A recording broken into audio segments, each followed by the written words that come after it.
हमरा बना ले कुछ ये छौरी देखो में लागै छी तू तो घुमर की हमरा बना ले कुछ कि दिल के धड़कन जाय छै रूप ई छौरिया मारै छै गजब के लूक दिल के धड़कन जाय छै रूप ई छौरिया मारै छै गजब के look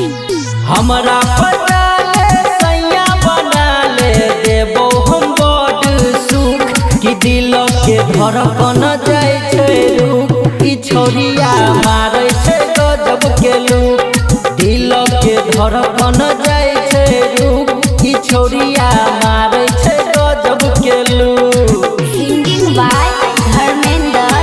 Saxena music by Amit Tiwari.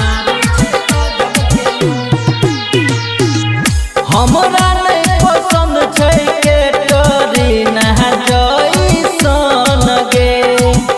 रोज रोज गली में देख के तोरे पर छै मन गे सुनै छी ना हमरा नहीं पसंद छै कैटरीना जैसन गे रोज रोज गली में देख के तोरे पर छै मन गे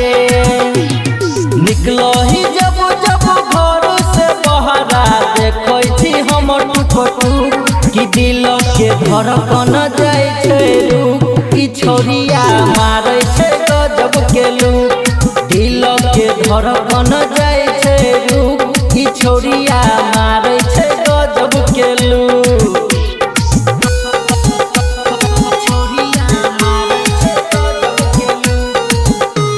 म्यूजिक बाय अमित तिवारी।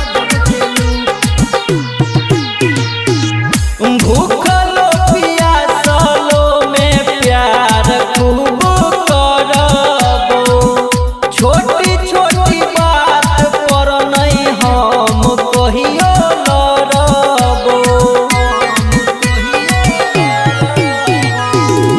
भूखलो पियासलो में प्यार खूब करबो छोटी छोटी बात पर नहीं हम कहियो लड़बो कहै छो घर में दर्शक से ना देबो नहीं कहियो दुख कि दिल के धड़कन